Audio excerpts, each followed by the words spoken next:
Welcome to Native Bidaské, Native News Online's weekly spotlight on the people making news and leading change in Indian country. Bonjour, welcome to another episode of Native Bidaské. My name is Kristen Lilya. I'm a proud citizen of the Boys for Band of Chippewa, or Ojibwe, and I'm the producer for Native Bidaské. I'm usually behind the camera, but today I'm in front of the camera, obviously. Today we have a very special guest, Laura Shamas, who is the writer of For Women in Red, a provocative new play about the current crisis of missing and murdered Indigenous women in the U.S. Hi, Laura. Thank you for being Kristen, here. how are you? I'm good. How are you? I'm good enough. You've been so patient with me setting this up. Thank you so much. Thank you for being here. So tell us a little bit about For Women in Red. What sparked the idea for this play?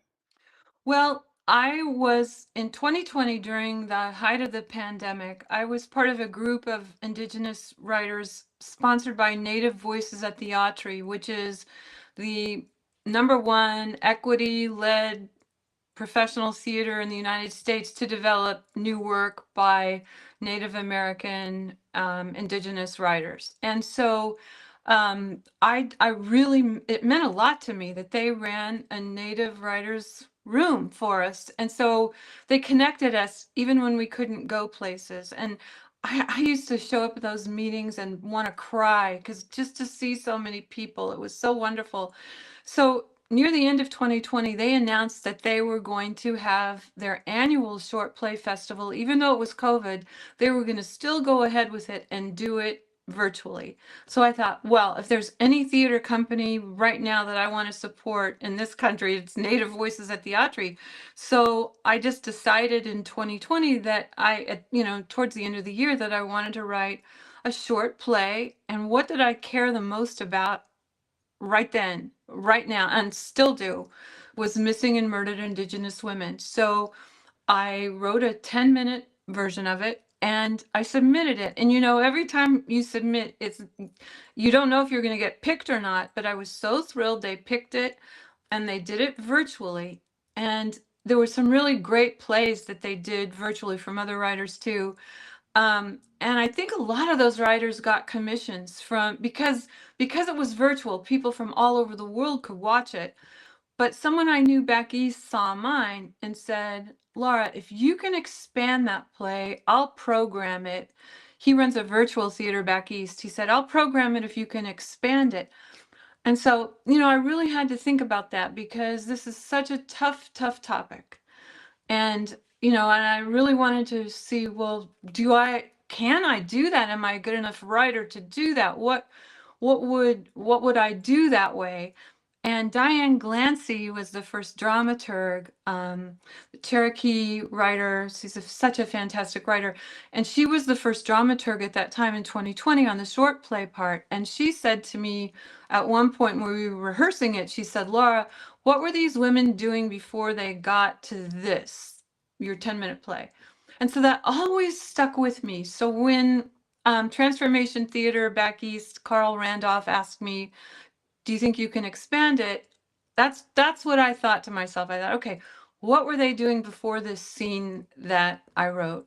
So I kind of wrote the play backwards in a way to fill it in that way. So they programmed it at Transformation Theater in November 2021. And the director who directed it then and the dramaturg of that production and one of the stars of that production are all involved with this production right now. So people have been sticking with it for years and years and years. And anyway, Native Voices then included it in 2022 in their Festival of New Plays where they developed full-length scripts. So I was very honored by that. And Delana Studi was a dramaturg who's the artistic director of Native Voices on this. So she was one of our dramaturgs too. So Carolyn Dunn was a dramaturg as well, who's a fantastic writer, actor. She's starring in the show right now. Anyway, and Janine Washington, who was in the very first reading virtually of the full length and then became part of it at Native Voices and is now in this production too. So then miraculously, and I'm still shocked by it. The Victory Theater saw that virtual production, Maria Gobetti of the Victory Theater, which is not an Indigenous theater, and said, I would really like to do this play. And so she nominated it for a Los Angeles New Play Project Award of $40,000. And it won. I'm still not over it. $20,000 went to me as the writer, and $20,000 went to the theater to produce it. So that was just meant so much to me. I will never get over it. I was very humbled by it, and just made me want to make the play as good as I could possibly make it. And so because of that award, the Victory Theater was able to announce that they would produce it. And so that's kind of the trajectory of how we got to it opening on February 14th, the International Day of Awareness and Action for MMIW. That's how we got to that point. Thank you for that answer. Wow. I mean, seems like such a journey and everything. Yes. I wanted to ask you, obviously this crisis affects many people in Indian country. What do you hope to accomplish with this play? Well, I don't think any one play can change anything. I really don't. I'm not that kind of a person. But what I do think is that artists and activists can join hands, and this helps spread the word, raise awareness, gets people talking about it, gets people to call other people about it, gets people to donate about it. Maybe it would get people to join search parties if they could as volunteers, depending on where they live. I mean, I hope that it activates a desire in people to do something about it. So I'm not under any illusions that this play is going to change, the landscape. I don't think that, but I do think that this will make more people talk about it. We don't have, it's unreal to me, the horror of this crisis, that nothing changes about it. And in all these years I've worked on the play, the statistics have not gotten any better. I mean, it's just so outrageous and heartbreaking that it's very hard to talk about. But the cast, and I want to be sure and say the cast's full name. I didn't go into that before, but this play stars Carolyn Dunn, Janine Washington, Harriet Felix, and Zoe Reyes, and they are all so committed to this cause. And that's one reason they're in the show, because they care about doing something about it. And one of the things that the Victory Theater is doing that I think is really important is they are having talkbacks after many of our Sunday matinees. Our first one is with the Way of Sacred Mountain activists who are giving away MMIW scarves and bandanas to everyone who comes to opening weekend, the first 100 anyway. And then they're giving a talk back about what the work they do, how to help heal, what families go through. I mean, it's just, so I'm very, very proud that we're having discussions like that with audience afterwards as well. So what I hope to, in a nutshell, what I hope people with this, well, listen, I had a really good friend and he put it well. He came Sunday to a preview and he said, Laura, I had always read about this, but I had never felt about this. Your play makes me feel about it. And so I think that's really what you can hope for that a play can do. It's like, oh, you read about it, but it was just a thought, but now you get it, don't you? A little bit more. Because of the great actors and director working on this show, directed by Jeanette Harrison, who I think she's a visionary director. She's Onondaga. She is just amazing what she's done with the show. I wish you could see it, Kristen. I mean, she has just done remarkable things with it, and in a very small space with not a lot of resources. So I'm just super proud of the beauty of the production, the extraordinary talent of our 4 stars, and our fantastic director. And we also have at least half of the creative team is First American as well. So, Lorna Bowen, who's been with the show since 2020, she played the the mother character in it, in the very first reading of it at Native Voices. She did the costumes, and they're absolutely gorgeous. And Grayson Bassina is a Ojibwe, and he is our lighting designer. And our graphic designs were Ninipit Lansum, who is also Indigenous. We've had a lot of creative team who is Indigenous. I mean, it's like 75%. I mean, the whole cast and director, and by the way, a lot of it is totally female. Our running crew is all female. I mean, it's just been a really big statement that this theater is making with the play in terms of female leadership, Indigenous female leadership, and who brings change and how, and determination and resilience, you know. Um, I'm just very, very proud of the group of people, the community of artists who are involved with the show. Yes. That's amazing. And while you're speaking, I that word resilience really sticks out to me. Can you talk about the four main characters in your play and the resilience of those women? Yes. The show opens in a sheriff's office, and you learn gradually in the first scene that all four women are there because they're waiting for case updates on their missing and murdered loved ones. So you learn a mother and daughter are there. The daughter is in her early 20s, or 21, and the mom is in her 50s, and they're there because they've lost the other sister. So it's they're missing a daughter sister for both of them. Joe and Linda are their names. And then the other two characters are Marie, who has two people in her family missing. She had her cousin go missing 5 years before, and then 6 months before the show starts, her niece has gone missing. And then the other character is Sadie, whose partner has gone missing. So I would say all of the characters are really complex characters. None of them are like, let me just say a little bit about each character. So Jo is the daughter who's in her early 20s, and you know that she hasn't gone to college, but she's a poet in her spare time, and she wants to be a nurse. So you see that side of her. And in the meantime, she's dreaming about finding her sister, passionately dreaming about it. And dreams and poetry are part of the play throughout for all of the characters. Anyway, and then the mom, you learn that she had been on tribal council, but that after her daughter disappeared, she no longer could do that, and that she works at a box store now, but can barely function because of the pain she feels over losing her daughter. And yet she goes on every day and comes to every case update session that is offered to her to attend.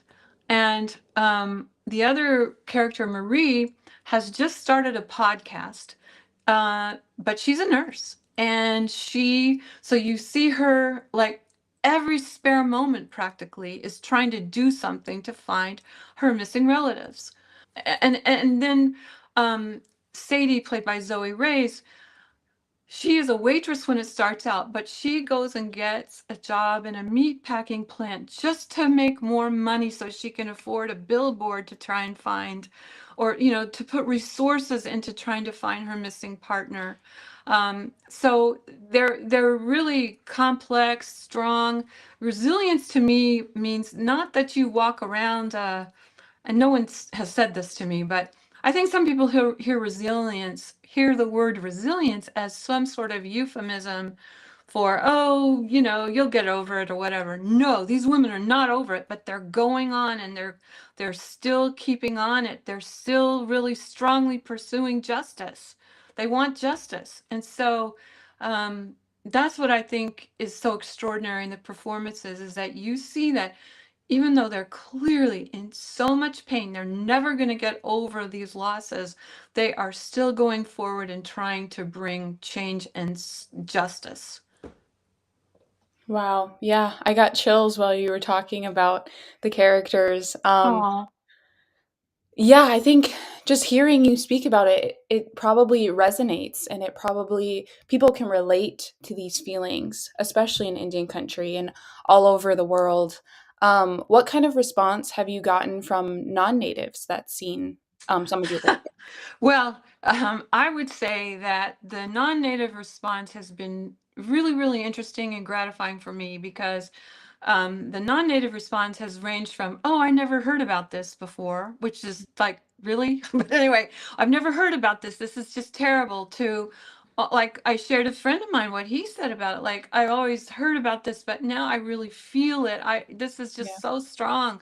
I feel it now. I want to do more now. So that we try and give action items in the play as well that could be used by non-native people, you know, so that they would have some ideas of some other ways they can help as allies. Mhm. I think that for you can obviously tell from the development of the play that native communities have that the native artists who've been involved and been exposed to the play have been, some of them have stuck with it from the beginning because they care about it so much. None of us feel like we're learning, like this isn't new news to anyone in Indian country, right? So Mhm. it's not new news to anyone in the native community. But what they do feel strongly about, and I have a really strong line about it in the show that Marie, the character Marie, says, is that for some reason it's up to Indigenous people to bring this to light, even though it's most painful and reopens trauma for Indigenous people to have to talk about it. For some reason, Indigenous people are the ones who have to do that. And so we're willing to do it if it's going to help bring about awareness, conversation, action, get more people to do something that can help change this. Wow. Yeah, that's very powerful. Oh my goodness. So, Um, I mean, I should also say, you know, I'm a Chickasaw Nation citizen, and my mom's a Chickasaw Nation elder. And my mom, my middle name is Anowin, and that's my mom's name. And I'm very, very excited for my mom and my sister to see it. I wish my brother could come too. Maybe he'll surprise me and be able to come from Oklahoma. But um, my mom and sister are coming to see it, and I'm very, very excited because I know that they're going to be proud of it as first American women and first American Chickasaws. So I'm very excited for them to see the show. yes, that's awesome. I think when we have those accomplishments and you're doing good work, you always want your family behind you, and that support is great, and I'm glad you have that. Thank Um, you. yeah. So my last question is, in our current climate, in today in society, what gives you hope for the future? Well, it's funny you would use that term, Kristen, because that term is in the play twice. So I think you have to always have hope that humans are going to continue to look for ways to make more justice, more fairness, more right versus wrong, more kindness, more love.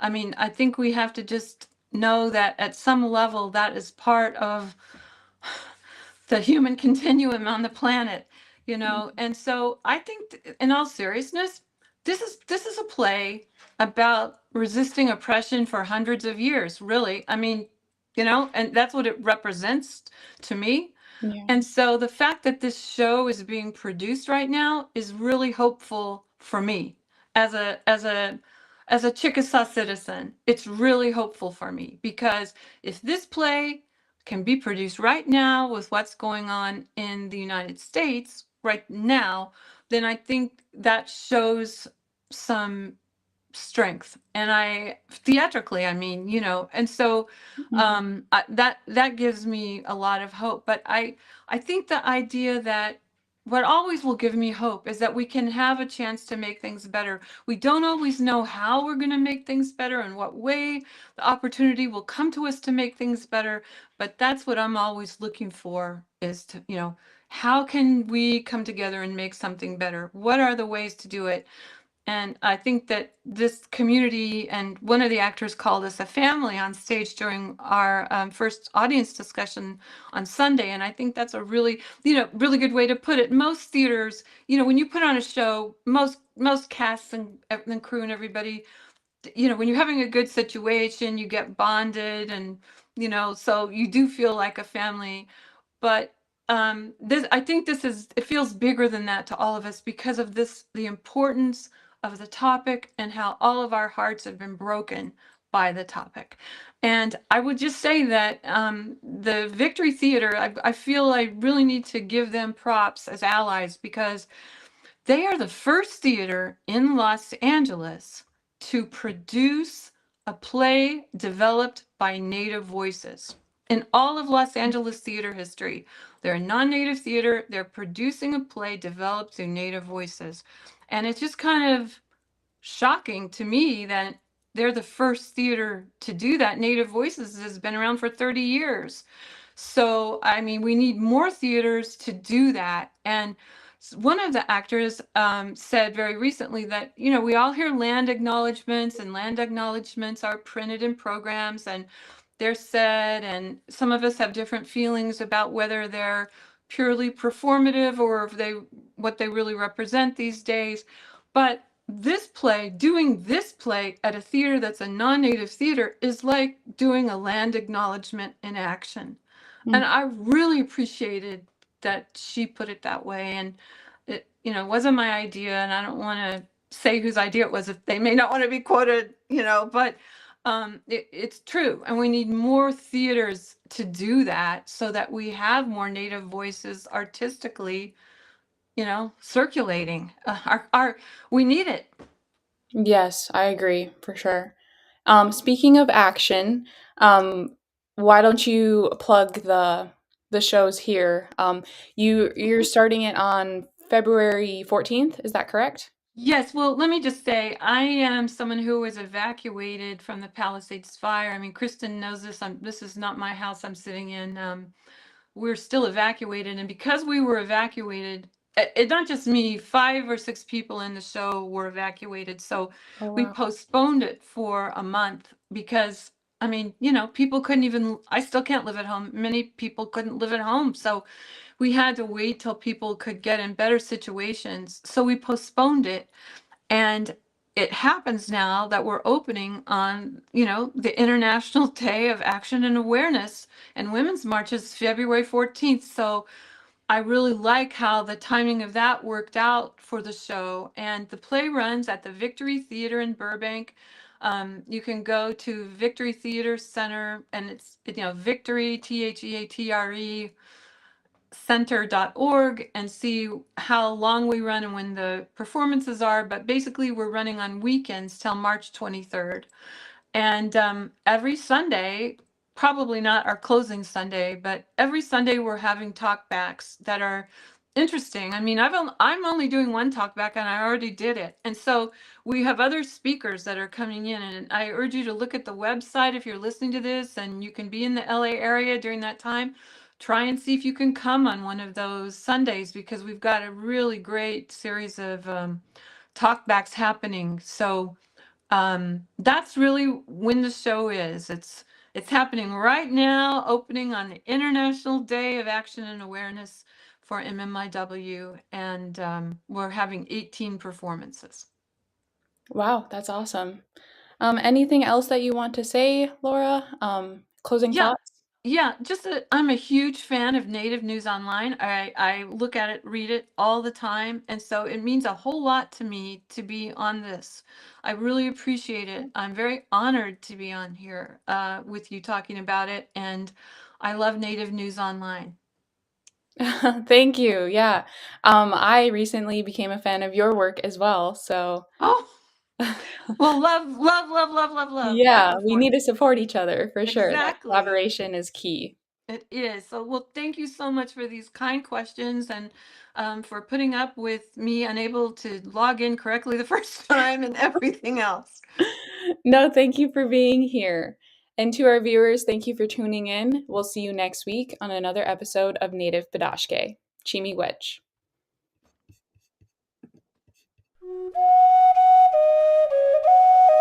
If you appreciate what we do here at Native News Online, we invite you to donate to support our continued work covering Indian country. You can scan this code with your smartphone or go to the link located below this video to donate today. We greatly appreciate your support. Please be sure to subscribe to our YouTube channel and follow us on Twitter, Facebook, and Instagram. And be sure to scan this code or go to the link below to subscribe to our newsletter. Thank you for joining us today, and please be sure to join us again next week for another episode of Native Bidaské. Chimi Gwech.